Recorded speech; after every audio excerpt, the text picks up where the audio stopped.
안녕하세요. 저는 30대 후반 서울에 살고 있는 한 기혼 남성입니다.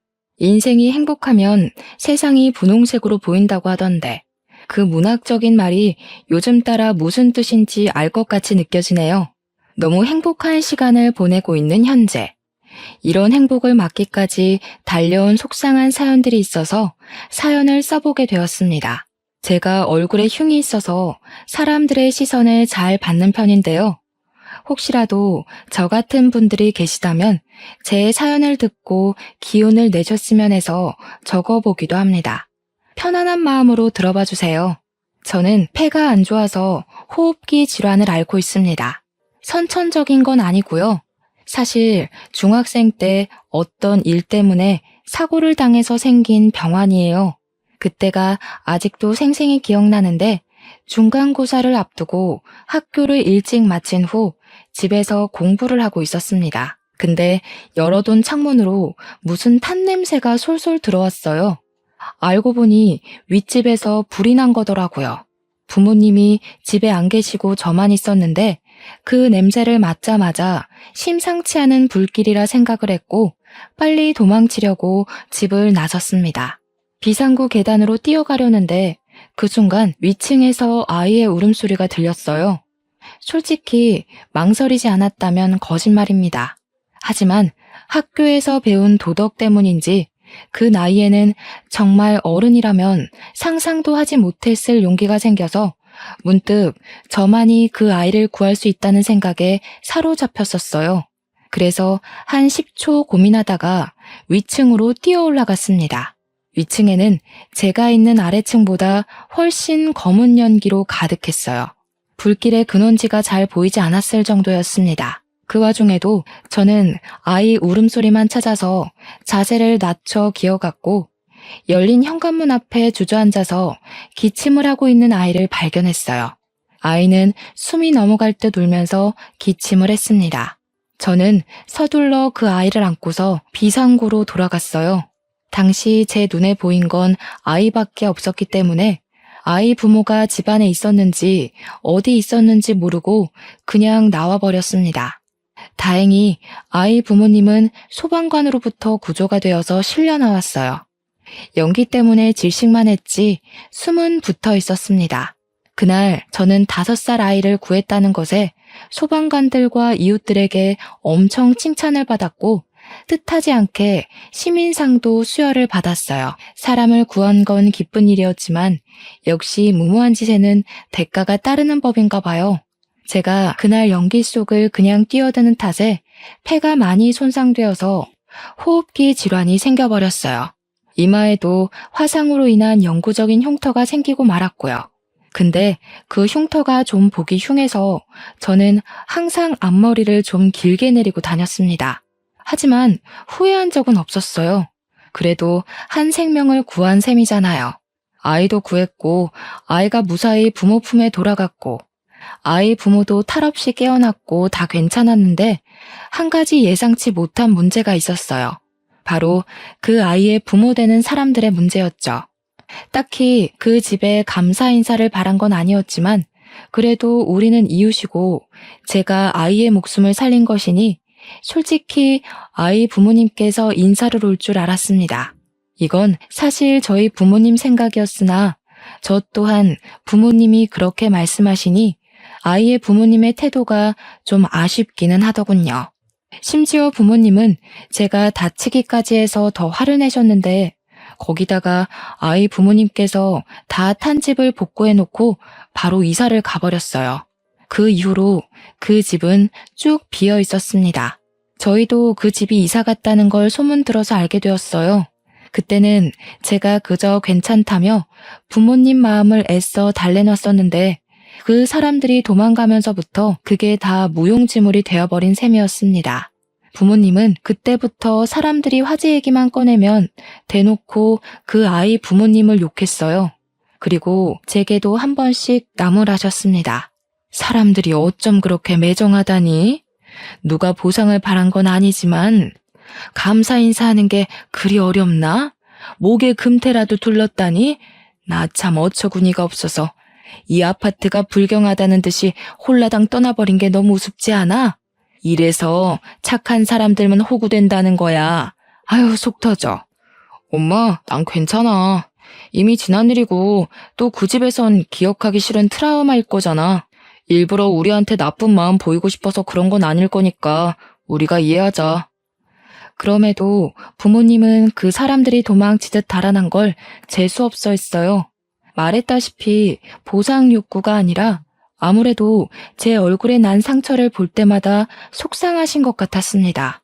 그 아이의 부모님이라도 원망해야 그나마 갑갑한 속을 달랠 수 있으셨을 겁니다.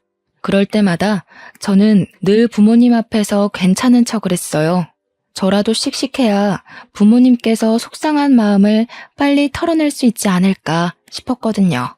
그땐 부모님 가슴에 박은 대못을 제가 씩씩하게 살면 빼낼 수 있는 줄 알았습니다. 그러다 보니 정작 제 감정은 묻혀갔어요. 저도 사람인데 저라고 제 얼굴 망가진 것이 안 속상하겠습니까? 저 또한 매일 거울을 볼 때마다 이마에 붉게 새겨진 흉터로 인해 자존감이 떨어졌어요. 그건 나이가 들수록 심해졌는데요. 주변에서 제 상처의 사정을 잘 알던 중학교 때는 굳이 제가 말하지 않아도 다들 제게 말이나 행동을 조심해줬어요. 그러나 그때와 달리 고등학교를 가면 매번 제 상처에 대해 설명을 해줘야 했습니다. 그것도 한두 번이지. 제 상처를 힐끔거리는 사람마다 설명을 해주고 동정을 받으려고 하니까 지치더라고요. 그러한 행동은 결국 제 자존감만 바닥을 치게 만들었고 아무리 남들에게 설명해도 끝도 없이 불쾌한 시선을 받고 살아야 되는 제 인생이 불행하게 느껴졌어요. 그래서 어느 순간부터 모자를 쓰고 다녔습니다. 어딜 가나 고개를 숙였고 남들 등에 숨은 채 있는 듯 없는 듯 그렇게 사회생활을 했어요. 사람더러 마음을 긍정적으로 먹어야 실제 몸도 건강하다고 하잖아요. 근데 저는 자존감이 한참 바닥을 쳤으니까 당연히 제가 하는 모든 생각은 부정적일 수밖에 없었는데요. 그 때문인지 화재 사고의 후유증으로 발병된 호흡기 질환이 더 심해졌습니다. 조그만 좁은 공간을 가게 되면 제 몸이 감당하지 못해서 숨을 헐떡이게 되었어요. 숨쉬기가 힘들더라고요. 흡입기가 없으면 일상생활이 불가능해질 만한 몸뚱어리로 나이만 먹어갔습니다. 저는 아마 고등학교 친구들 사이에서 항상 자신감이 없고 의기소침해 있는 학생으로 기억되어 있을 거예요. 물론 친구 한 명을 못 사귀어서 모두가 저의 존재를 기억 못할 수도 있겠네요. 저는 이 소심한 성격을 달고 어렵게 고등학교를 졸업했습니다. 학교 교내에 있을 때 말고는 주야장천 모자를 쓰고 다녔더니 젊은 나이에 약간의 탈모기도 생겨서 병원을 다니곤 했어요. 그때는 정말 하늘이 원망스럽더라고요. 저는 그저 사람을 구하는 선량한 일을 했을 뿐인데 왜 이렇게 인생이 내리막길이 되어버렸는지 억울했어요. 아이를 구했던 걸 후회하는 건 아니지만 한 번씩은 그런 생각을 하곤 했어요. 내가 만약 아이를 안 구했다면, 그래서 얼굴에 흉도 없고 호흡기 질환도 없었다면 지금보다 더 좋은 삶을 살았을까 하는 생각 말이죠. 그러나 그 생각은 늘 들자마자 바로 고개를 내저어버려요. 그날 아이를 구하지 않았다면 저는 무사했겠죠. 그러나 제 마음은 아이를 모른 척했던 죄책감에 다른 방향으로 괴로워하고 있었을 겁니다. 그건 또 그거대로 끔찍했을 거라 생각을 해요. 차라리 내가 소심해지는 걸 택하는 바람에 제 일생이 이렇게 이어져 오는 걸 저는 원망도 할 수가 없었습니다. 그렇게 누구의 탓도 하지 못하고 저만 수면 아래로 가라앉고 있는 기분을 감당했어요. 저는 대학 입시도 포기하고 35살까지 10년 넘게 배달 아르바이트나 하면서 살았어요. 고등학교 다닐 때 얼굴 가리기 바쁜 데다가 그렇게 엉망인 속을 가지고 있었는데 어떻게 공부를 제대로 했겠습니까? 대학을 들어갈 성적에 못 미치기도 했지만 한편으로는 대학을 가서 또 제 흉터를 새롭게 볼 또래 친구들의 시선을 견딜 자신이 없었어요. 그래서 되는 대로 시작한 아르바이트가 오토바이 배달이었는데 제가 처음으로 혼자 노력해서 이룬 것이 원동기 운전면허 따는 것이었습니다. 부모님은 제가 공부를 안 하고 돈을 버는 것에 대해 마음이 안 좋으셨지만 부모님 눈에도 제가 많이 음울해 보였는지 하고 싶은 걸 하게 내버려 두셨어요. 아무래도 제가 괜찮다고 하는 걸 믿지 않았던 모양이에요. 역시 자식만 보는 부모님 눈은 못 속이나 봅니다. 저는 이왕 시작한 아르바이트를 잘 해내려고 했어요. 그러나 뭐든 처음엔 실수가 있는 법이더라고요. 제가 그만 교통사고가 나버렸지 뭡니까. 음주 차량인지 뭔지 차선을 벗어난 차를 피하려다가 전날에 온 빗물에 오토바이가 미끄러져서 온몸이 쓸리는 사고를 당했어요. 저는 그대로 바닥에 쓰러졌고 주변 사람들의 신고로 구급차를 타고 응급실로 가게 되었습니다. 다행히 어디 부러진 곳은 없었어요. 찰과상만 생긴 상황이라 저는 의식을 잃지도 않았고 그 때문에 굳이 부모님께 이 사실을 알리지도 않았습니다. 그런데요, 제가 거기서 뜻밖의 인연을 만나게 되었어요. 한 번도 뵌 적 없는 응급실 간호사였는데요. 그 응급실 간호사가 신규였는지 엄청 뚝딱거리더라고요. 제가 아플까봐 과하게 조심히 드레싱 해주는데 솔직히 엄청 귀여워서 눈길이 계속 갔습니다. 토끼같이 생겨서는 하나 할 때마다 아프면 말해달라는 말을 반복하더라고요. 그 모습이 되게 예뻐 보였어요. 그래서 저도 모르게 생각지도 못한 용기가 튀어나가 버렸습니다. 실수로 저녁 같이 먹을 수 있냐고 말을 걸어버린 거예요. 말을 뱉자마자 저 또한 깜짝 놀라서 실언을 했다고 말을 정정했는데 정작 간호사한테서 오는 대답은 저를 더 놀라게 만들었습니다. 간호사가 활짝 웃으면서 너무 좋다고 그러자고 하는 거 아니겠습니까? 자기 퇴근 시간 얼마 안 남았으니까 저더러 멀리 가지 말고 근처 카페에 있어달라고 하대요. 갑작스레 잡힌 맞선 느낌에 좀 많이 얼떨떨했습니다. 그래서 저는 본의 아니게 마음에 드는 간호사분과 저녁을 먹는 찬스를 얻게 되었어요. 그 간호사는 대화를 나눠보니 더 괜찮은 사람이었습니다. 웃기도 잘 웃고 혼자 쫑알쫑알 말도 잘하고 저와 다르게 굉장히 밝고 활력이 넘치는 여자였어요. 왠지 모르게 한참 젊은 분위기도 나서 20대인 건 알겠지만 그래도 나이를 한번 물어봤습니다. 그리고 저는 깜짝 놀라고 말았어요. 간호사 나이가 저보다 무려 10살이나 어리더라고요. 그 사실을 알자마자 속으로 좋아했던 마음을 접어버렸습니다. 35살 먹은 아저씨가 감히 25살한테 마음을 품다니 스스로 죄책감까지 느껴졌어요. 그래도 착한 간호사분은 저한테 또 어디 아프면 자기한테 물어보라고 전화번호까지 내주었습니다. 그렇게까지 신경을 써주는 것에 진심으로 고마워서 인사를 드린 후 저는 딱히 연락하지 않았어요. 감히 찝쩍거리는 아저씨로 보일 테니까 차마 그럴 수가 없었습니다. 그렇게 한 달 지났는데요. 여전히 오토바이 배달을 하면서 시간을 보내던 중에 간호사한테서 먼저 연락이 왔어요. 겨우 한 번 본 게 다니까 그리 반가운 사이는 아닌데도 저는 왠지 모르게 마음이 들떴습니다. 문자는 오늘 시간 되냐고 시간 되면 저녁 같이 먹자는 내용이었어요. 그 연락을 보자마자 저는 한동안 아무런 생각도 할 수가 없었습니다. 벙쪘다는 기분이 이런 건가 싶었어요. 저녁 먹을 이유가 없는데 왜 나한테 이런 연락을 하셨나 이해가 안 갔거든요. 그런데 간호사는 제가 답을 주지 않아도 한 번 더 문자를 보내왔습니다. 저녁으로 소고기 먹고 싶다고 한우 맛집에 같이 가자고 하더라고요. 너무 감사한 제안이지만 솔직히 저는 좀 부담되었어요. 간호사분이 사귀자고 한 건 아니지만 10살 어린 여자랑 노는 것 자체만으로도 양심 찔렸거든요. 그렇다고 제가 거절할 건덕이나 자격은 또 없다고 생각했습니다. 그런데도 약속을 잡을 수밖에 없던 핑계를 저 혼자 생각한 뒤 간호사분의 제안을 허락했어요. 그때부터는 약속 시간만 기다려졌습니다. 어느 순간 제가 설레고 있다는 것도 깨달았어요. 오랜만에 만난 간호사분은 여전히 귀여웠고 진짜 토끼라도 되는 것처럼 하얀 옷이 무척 잘 어울리는 차림이었어요. 처음 밥을 먹었을 때와는 또 다른 기분이었습니다. 처음에는 치료에 대한 감사의 의미로 제가 밥을 대접했다고 생각할 수 있었는데 두 번째는 완전 데이트나 다름없는 만남이라서 떨렸어요. 그런데 저를 더 숨 못 쉬게 만들었던 건 간호사분의 적극적인 태도 때문이었습니다. 저녁을 다 먹고 이제 그만 헤어지려고 꿈을 대던 그때 간호사분이 얼굴을 붉히며 저를 탁 째려봤어요.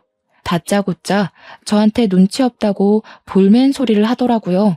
지난날 폰번호를 줬던 걸 언급하더니 그게 진짜 내 건강을 위해서 준 거 같냐고 따지듯 묻는 거 아니겠습니까? 그러면서 저더러 여자 안 사귀어 봤냐고 못소리냐고 하네요. 그때 제가 했던 말이 죄송하단 말이었는데 그것 때문에 그분에게 한동안 놀림을 좀 받았었습니다. 그게 못소린 저를 놀리는 말이긴 해도 어찌 보면 간호사가 제게 고백한 것과도 같아요. 솔직히 나이 차이를 생각하면 거절하는 게 맞지만 저는 그러지 못했습니다. 제가 좋아하는 분이 먼저 용기를 내주셨으니 저도 마음 가는 대로 받아들이는 게 예의라고 생각했거든요. 그렇게 저는 남들에게 함부로 말하기 어려운 10살 터울 커플이 되었습니다. 제 인생 첫 연애가 그렇게 시작이 되었어요. 예비 신부가 된 그녀는 연애를 하면서도 애교 많고 저한테 더 잘해주려고 노력하는 게 보였어요. 저도 예비 신부에게 받는 성의를 최선을 다해 보답해 주려고 했죠. 그런데도 한 번씩 찾아오는 현실 타격은 저를 기죽게 만들었습니다. 솔직히 나이 차이를 받아들이기가 미안하더라고요. 둘 다 성인이긴 해도 괜히 제가 죄를 짓는 기분이 들었다고나 할까요? 예비 신부 나이엔 굳이 제가 아니어도 괜찮은 또래 남자친구를 잘 만날 수 있을 것 같았거든요. 물론 이런 마음을 갖고 있는 것도 미안한 일이었지만 그녀의 부모님을 생각한다면 제 존재가 민폐 같다는 생각을 가끔씩 합니다. 근데 제가 이런 생각을 갖고 있다는 걸 예비 신부가 눈치챘나 봐요. 언젠가부터 저를 좋아하는 이유를 말해주었는데 그 중에서 가장 인상 깊었던 말은 응급실에서 저를 처음 보고 한눈에 반했다는 말이었어요. 그날 치료를 자신이 아닌 다른 간호사가 올 수 있었는데 일부러 예비 신부가 제 치료를 맡았다고 하더라고요. 제가 예비 신부를 보기도 전에 자기가 먼저 보고 반한 거니 저더러 미안해하지 말라는 게 예비 신부의 말입니다. 예비 신부가 해주는 위로의 말을 듣고 제가 남자로서 얼마나 창피한 걱정을 하고 있었는지를 느꼈어요. 저희는 서로 잘해주려고 노력하는 사이였다 보니 3년 동안 만나면서 한 번도 다툰 적이 없었습니다. 그렇게 만나오면서 제 성격에 좀 많은 변화가 찾아왔는데요. 예비 신부 덕분에 어두웠던 제 성격이 많이 밝아졌다는 게 어느 순간 느껴졌어요. 저는 말씀드렸다시피 사고로 인해 생긴 후유증 때문에 매사에 비관적이고 소심한 편이었거든요. 그런데 긍정적인 예비 신부를 만난 덕분에 저도 뭔가 할 수 있는 사람이란 걸 깨달았어요. 예비 신부가 배달하는 저를 보고 어느 날 전문직을 가져보는 게 어떠냐는 말을 하더라고요. 제가 사고 날까봐 늘 노심초사하고 산다는 예비 신부 말이 멈춰있던 제 장래를 다시금 움직이게 해줬습니다. 저는 고졸을 뽑아주는 회사에 지원서도 넣어보고 딸 수 있는 자격증 등을 알아보면서 배달 아르바이트를 벗어날 방법을 찾았어요. 저희 부모님도 저보고 연애하냐면서 사람이 생기 있어졌다고 엄청 좋아하더라고요. 모두가 이렇게 좋아하는 나의 변화를 왜 그렇게 겁을 먹고 숨기만 했었나 뒤늦게 후회가 되었습니다. 예비 신부 덕분에 제 얼굴에 있는 흉터도 남들 시선 때문에 숨을 만큼 창피하지가 않았어요. 정말 괜찮아진 건 아니지만 타인의 눈초리를 극복할 만한 여유가 생긴 느낌이었습니다. 예비 신부를 만나고 긍정적으로 변하는 제 모습이 저도 마음에 들었어요. 꾸준히 지원서를 넣다 보니 정규직은 아니지만 중소기업 계약직으로 취직이 되었는데 그것만으로도 제게는 경사나 다름없었습니다. 그제야 사람처럼 번듯한 직장인으로 하루하루를 보냈어요. 저를 이렇게 발전시켜준 예비 신부와도 기약 없는 미래에 대해 약속도 했습니다. 커플들이면 얼마든지 의논한다는 아이 몇 명 낳을 건지, 결혼식 어떻게 할 건지, 신혼여행 어디로 갈 건지 등등의 환상 말입니다. 직장 생활에 적응이 되어가면서 동시에 예비 신부랑 행복하게 가정 꾸려서 잘 살고 싶은 욕심도 점점 커져갔어요. 나이 차이가 여전히 마음에 걸리긴 했지만 제가 미안한 만큼 노력하기로 했으니 그건 더 이상 문제 삼지 않았습니다. 그런데 어느 날이었어요. 예비 신부가 연락 와서는 대뜸 큰일 났다고 목소리를 떨더라고요. 왜 그러냐고 물어봤더니 예비 신부 엄마가 나랑 연애하는 걸 알게 됐다는 거 아닙니까? 우리 나이 차이를 듣고서 예비 신부 엄마가 뒤로 넘어가려고 했다네요. 그러면서 더 볼 것도 없다고 당장 헤어지라고 했는데 예비 신부가 싫다고 우겼다는 거 아닙니까? 거기다 대고 저는 확신을 줄 수가 없었어요. 예비 신부를 진심으로 책임지려고 했던 제 의지는 쉽게 금이 가고 말았습니다. 왜냐면 예비 신부 엄마의 마음을 이해했기 때문이에요. 아직 정식으로 인사도 안 드렸는데 벌써 의기소침해버렸어요. 그런데 그 뒤로 던져져 오는 예비 신부 말에 저는 또 한 번 당황하고 말았는데요. 오히려 기회일지도 몰라. 오빠, 우리 엄마랑 같이 밥 먹자. 엄마가 오빠를 잘 몰라서 그래. 직접 보고 대화하다 보면 엄마도 분명 우리 허락해 주실 거야. 그 소리를 듣는데 저는 영 확신이 안 섰습니다. 저 그렇게 잘난 놈 아니라는 거 제가 제일 잘 알거든요. 얼굴에 흉 있는 건 물론 화재 사고 탓에 몸 상태도 안 좋고 나이는 많은데 모은 돈은 없고 직장도 변변찮고 그런 아저씨 같은 남자가 한참 청춘인 딸을 넘본다면 제가 예비 신부의 엄마라고 하더라도 저를 도둑놈 취급했을 것 같아요. 그래서 저는 예비 신부의 제안을 거절했습니다. 제 생각이 이렇다는 걸 말해줬어요. 그랬더니 예비 신부 입장에선 저의 용기 없는 태도만으로는 약속을 파할 이유가 안 되었나 봅니다. 예비 신부는 오히려 자신의 직감을 믿으라면서 약속을 덜컥 잡아버렸어요. 할 수 없이 예비 신부 엄마를 만나야 했습니다. 그래도 최대한 잘 보이고자 새 옷도 사입고 예비 신부 엄마에게 드릴 작은 선물도 준비했어요. 사실 예비 신부가 이혼 가정입니다. 그래서 예비 신부 엄마한테 점수를 딴다면 마음 편히 예비 신부와 미래를 그릴 수 있었어요. 그래서 제가 더 긴장을 하기도 했습니다. 그러나 예상했던 대로 어머님은 저를 진짜 싫어했습니다. 그래도 나름 늙어 보이지 않으려고 예비 신부가 맞춰주는 코디로 입고 나갔는데 애초에 어머님한테는 그게 문제가 아니었던 거예요. 그쪽도 우리 딸이랑 안 어울린다는 거 알죠? 모를 리가 없을 텐데 딱 봐도 삼촌 조카 사이 같구먼.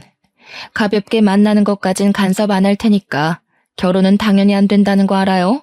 어머님은 제 선물을 받지도 않고 자리에서 일어났어요. 저는 아무 말도 할 수 없었고 예비 신부는 어머님을 붙잡으면서 더 얘기해보자고 매달렸습니다. 넌 왜 갑자기 안 하던 짓을 하고 그러니? 10살 많은 아저씨한테 시집이 가고 싶어? 직장이 제대로 된 것도 아니고 나이를 이만큼이나 먹었는데도 너보다 잘난 게 없잖아. 내가 너 이런 남자한테 시집 보내려고 소중하게 키운 줄 알아? 얼른 마음 접어. 예비 신부는 자기 나름대로 성질이 났는지 어머님한테 대들려고 했어요. 상황이 악화될 것 같아서 저는 지켜보지만 않고 자리에서 일어났습니다. 바로 어머님 앞에가 무릎을 꿇었어요. 제가 많이 부족하고 못난 놈인 거 압니다. 이런 저를 이만큼이나 끌어올려준 사람이 예은이에요. 예은이는 저를 살려준 거나 마찬가지입니다. 어머님, 저 예은이를 위해서라면 제 목숨 내놓고서라도 뭐든 다 할 수 있어요. 어머님이 어떤 마음으로 저희를 반대하는지 알지만 저 한 번만 믿어주시면 안 될까요? 양심이 없어도 너무 없네. 이게 무릎 꿇는다고 될 일이에요? 나한테는 내 자식 인생이 걸린 일이라고요. 아니 그리고 사정을 할 거면 그 얼굴에 흉터나 수술하고서 나타나던가. 아까부터 거슬려 죽겠네. 우리 딸이 밥 한 번 먹자고 떼를 쓰는 바람에 한 번 와본 건데 그쪽 얼굴 보니 더더욱 아닌 것 같네요. 나 마음 바꿀 생각 없으니까 웬만하면 얼른 헤어지세요. 그날 저는 손님들의 힐끔거리는 시선을 받으면서 대차게 까였습니다. 예비 신부는 자기 엄마를 향해서 허락 안 해주면 집에 안 들어갈 거라고 고래고래 소리치면서 제 곁을 지켜주었어요. 그날 저랑 예비 신부는 술자리를 가졌습니다. 그리고 예비 신부를 설득해 집에 데려다 준 뒤 집으로 돌아가는 길에 이별을 통보했어요. 예비 신부한테서 연락이 불티나게 왔지만 받지 않았고 휴대폰을 꺼버렸습니다. 예비 신부가 우리 집을 찾아온 적도 있었는데 저는 부모님한테 절대 열어주지 말라고 단단히 일러뒀어요. 부모님은 며느리가 될지도 모를 제 예비 신부를 그런 식으로 처음 봤습니다. 부모님 말로는 예비 신부가 매일 집 앞에서 울고 간다는데 그게 저도 많이 힘들었어요. 마침 그 시점에 제가 회사 계약도 만료가 돼서 백수로 지냈거든요. 그래서 제가 문을 열어주지 않는 이상 예비 신부와 만날 일은 더더욱 없었습니다. 그렇게 은둔형 외톨이처럼 집에 짱 박혀서 만화책만 읽고 있으니 부모님이 날이 갈수록 저를 한심하게 보았어요. 예전에 네가 그렇게 지낼 때는 사고 트라우마 때문에 어쩔 수 없다고 생각했어. 그런데 지금은 뭐니? 지금은 그냥 가여운 예비 신부 나 몰라라 하고 일도 안 하고 놀고 먹기만 하는 백수 아니야? 너도 하면 되는 놈이었잖아. 공무원 준비라도 해보든지. 엄마가 매일같이 공무원으로 잔소리할 때는 그저 그게 아무나 되는 건 줄 아나 생각하면서 귓등으로 듣고 넘겼습니다. 근데 그 주 주말쯤이었어요.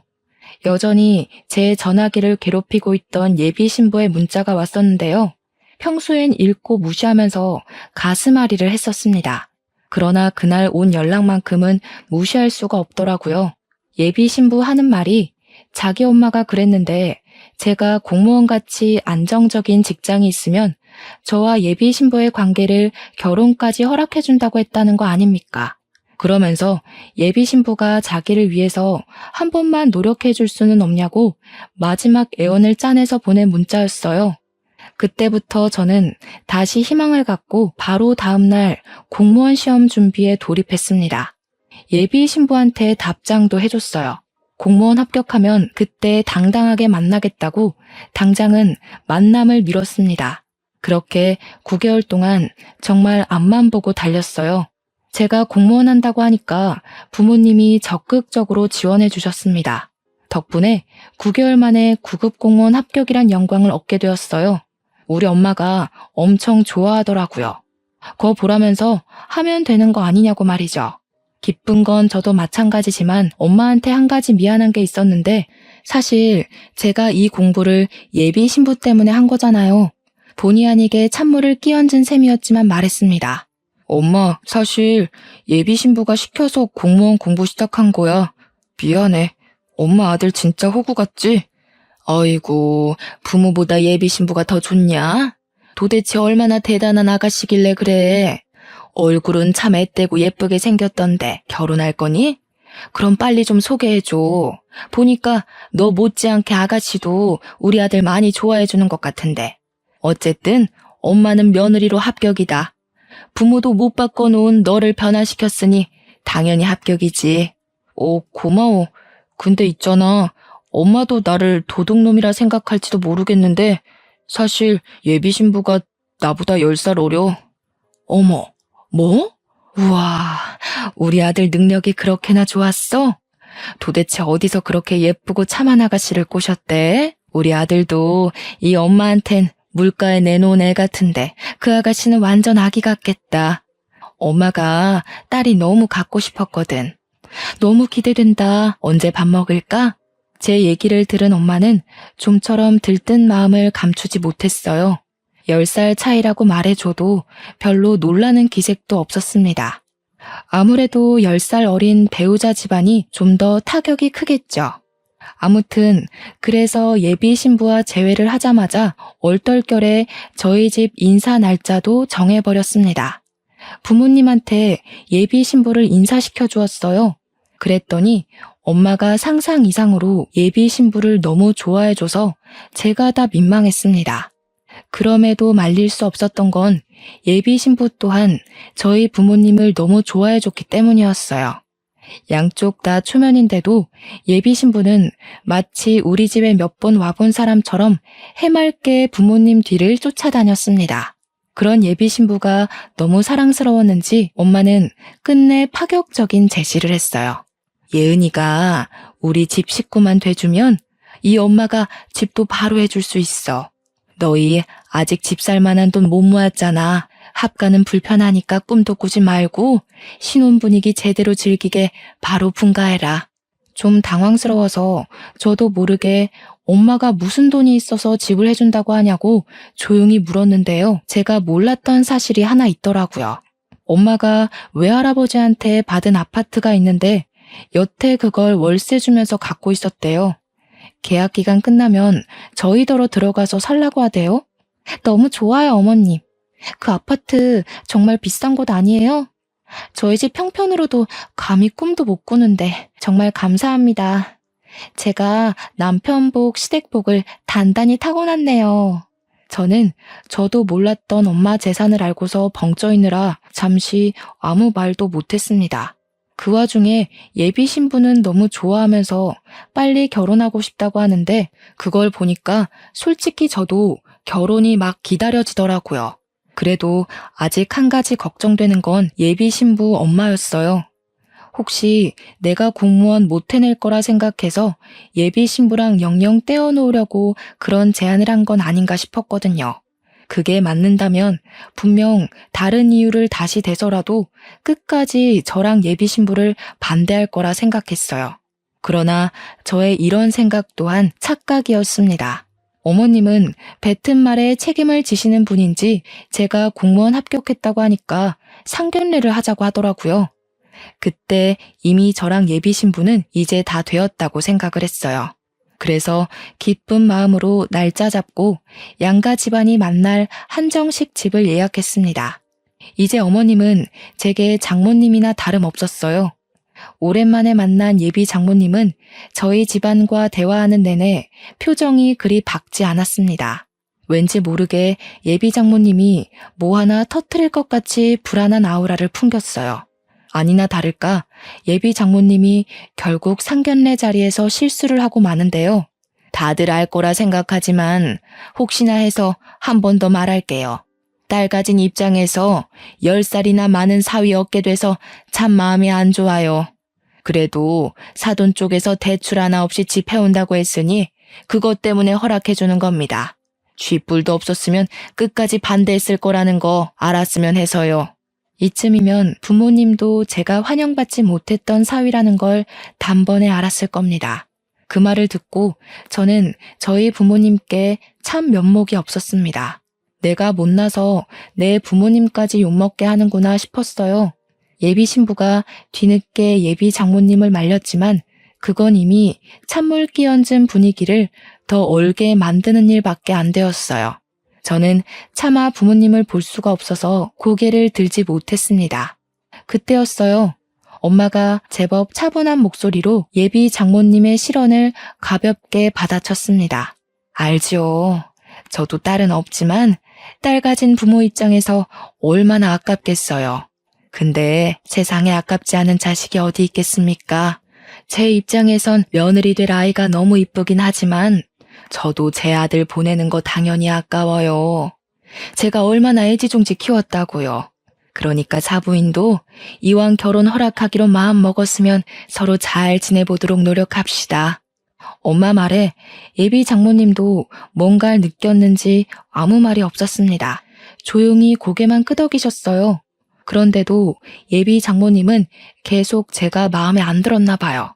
계속 사람을 시험해 보려는 느낌이 없지 않아 있었습니다. 이번엔 이마에 흉터로 딴죽을 걸었거든요. 참, 아드님이 흉터가 있던데 어릴 때 사고를 좀 크게 쳤나 보죠? 얼마나 까불고 다녔으면 얼굴에 상처가 있어요? 웬만하면 성형외과를 데려가시지 보기 흉하게. 이제 우리 딸이랑 결혼하는데 우리 딸까지 괜히 욕먹는 거 아닌가 몰라요. 제가 못마땅하니까 예비 장모님 말투는 할 수 없이 삐딱하게 나왔어요. 그걸 알면서도 저는 이 결혼이 하고 싶었습니다. 온전히 사랑하는 예비 신부 때문이었죠. 근데 제가 욕먹는 게 곧 부모님을 욕보이는 것과 같다고 생각을 하니 그건 좀 참기가 힘들더라고요. 솔직히 예비 장모님이 조금만 더 무례하게 굴면 자리를 파할 생각까지 했습니다. 그런데 이제부터 정말 생각지도 못한 사실이 밝혀졌어요. 아니요, 흉터는 저희 아들이 까불다가 그런 게 아니고요. 사람 구하다가 생긴 겁니다. 옛날에 어린아이를 불길에서 구하다가 얼굴에 화상 입고 패도 좀 안 좋아요. 저도 하나 있는 아들이 불길 속에 들어갔다는데 내내 이 흉터를 보면서 어디 마음이 편했겠나요?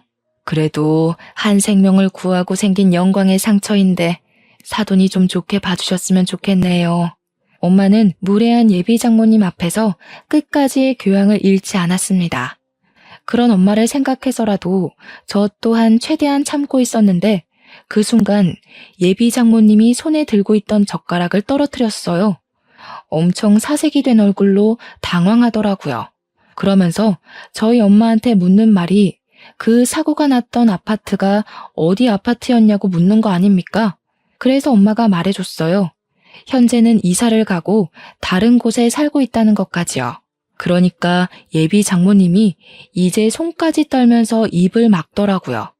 하얗게 질린 얼굴로 혹시 불난집이 1204호가 아니냐 하대요?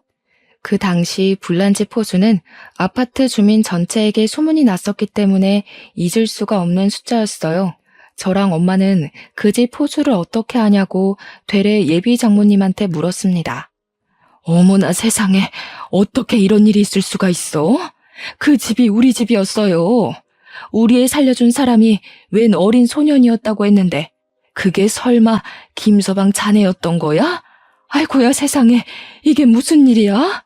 예비 장모님이 하는 말에 그 자리에 있던 저희들은 전부 다 놀라서 아무 말도 못했습니다. 순간 분위기는 꽤 긴 정적이었어요. 저는 바로 맞은편에 있는 예비 신부를 뚫어져라 쳐다봤습니다. 그 집에 살았던 사람이 예비 장모님이면 내가 구했던 5살짜리 아이는 제 앞에 있는 예비 신부란 말이잖아요. 그러고 보니 예비 신부가 자기도 흉터 있다고 등에 있는 화상 자국을 보여주면서 제 얼굴 흉터를 위로해 준 적 있었습니다. 그것 때문에 예비 신부한테 마음이 더 열리기도 해서 똑똑히 기억하고 있어요. 그런데 그게 우리가 같은 날 같은 장소에서 얻은 흉터였다니. 어떻게 우연도 이런 우연이 있을 수 있단 말인가요? 그때 그 기분은 정말 아직도 잊히지 않을 만큼 반전이었습니다. 그런데 그때였어요. 갑자기 상황 역전되어서 이번에는 엄마가 성난 얼굴로 벌떡 일어나 예비 장모님한테 삿대질을 했습니다. 당신이 그때 그 인정머리 없던 부모라고요?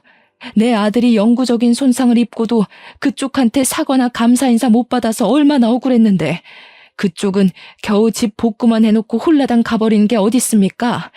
생명의 은인을 나 몰라라 하고 도망간 사람이 지금 이 자리에서 양심을 논했던 거예요? 예비 장모님은 식겁해서 우리 엄마를 따라 자리에서 일어났습니다. 그러더니 양손 공손히 모으고 고개를 연신 숙이더라고요. 두 손을 싹싹 빌기까지 했습니다. 정말 죄송합니다. 입이 10개라도 할 말이 없네요. 사실 제 전남편 되는 사람이 변변찮은 직업도 없는 한량의 도박만 즐기던 사람이었습니다. 당시 제가 집안 먹여 살리려고 밖에서 일을 했는데 우리 딸애가 배고팠는지 라면을 끓여 먹다가 사고가 난 거예요. 이때부터 저희 엄마도 물론 저 또한 벙찌고 말았습니다.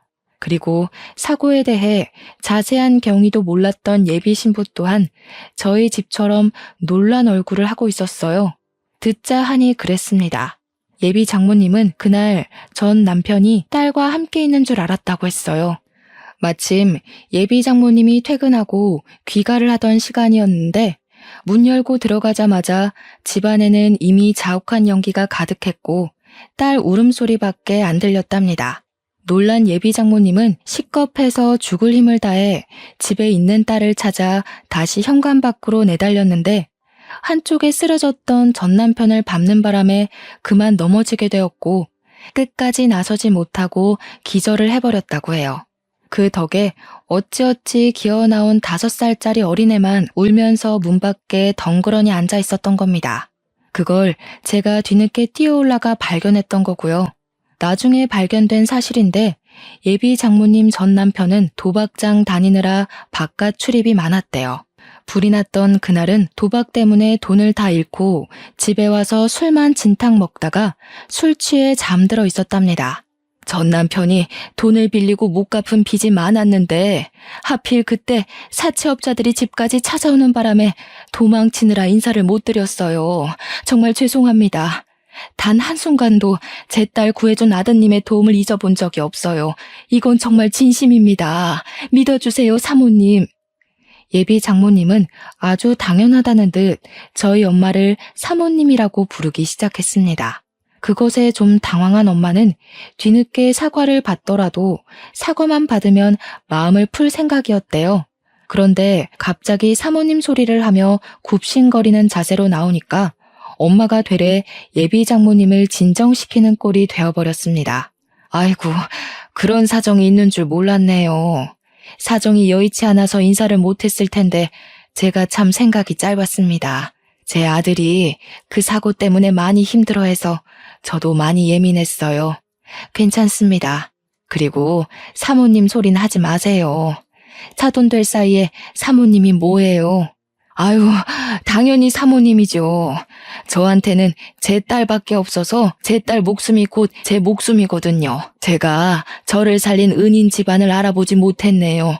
너무 죄송하고 정말 감사합니다. 평생 이 은혜 보답하면서 살게요. 저희 집은 살아생전 다시는 받지 못할 감사 인사를 뜻하지 않게 38살이 넘어서야 받게 되었습니다. 기분이 정말 이상했어요. 그리고 저는 그 순간 마법이라도 걸린 것처럼 장모님의 무례했던 행동들이 모두 이해가 되었습니다. 제가 예비 장모님의 전 남편과 조금이라도 비슷한 구석이 있을까봐 더 꼼꼼하고 예리하게 살피고 싶었겠죠. 김서방한테도 내가 정말 미안해. 우리 전 남편이 직업도 없이 도박에 빠져서는 가족도 버리고 알코올 중독 신세로 살다가 결국엔 도망을 갔어. 내 딸까지 그런 고통을 겪게 하고 싶지 않아서 더 깐깐하게 사위를 고르려다 보니까 자네한텐 정말 몹쓸 짓을 해버렸네. 미안하다. 예비 장모님이 제 앞에 와서까지 제 손을 붙잡고 고개를 숙이니까 괜히 잠깐 나쁜 마음을 먹었던 것이 싹 사라졌어요. 저 또한 괜찮다고 하면서 예비 장모님의 용서를 받아주었습니다. 그래도 엄마는 제가 받았을 그동안의 상처를 생각해서 경고 비슷한 말을 해주었는데요. 아무리 딸을 위한 행동이었다고 하지만 앞으로는 겉모습 가지고 사람 판단하지 말라고, 그건 딸 되는 입장에서도 존경스럽지 않은 태도란 말을 하셨어요. 그것에 예비 장모님은 그저 우리 엄마의 말을 높이 생각하면서 미안하다고 사과를 해왔습니다. 그때부터 제 인생은 본격적으로 오르막길을 타기 시작했어요. 오해 아닌 오해도 풀고 예비 장모님께 극진한 애정을 받으니 더 이상 제가 느낄 죄책감은 없었습니다. 제가 나이가 좀 있다 보니까 결혼식은 빠르게 준비가 되었고 저희는 엄마가 준비해준 아파트에 들어가 흥겹게 신혼을 시작할 수 있었어요. 그리고 공무원이 된 저는 동사무소에 일한 지 이제 막 1년이 되어 가는데요. 하루가 멀다 하고 아내랑 깨볶느라 퇴근이 너무 고파요. 이대로만 지내도 너무 즐겁거든요. 그런데 글쎄 제게 더 큰 행운이 찾아온 거 아니겠습니까?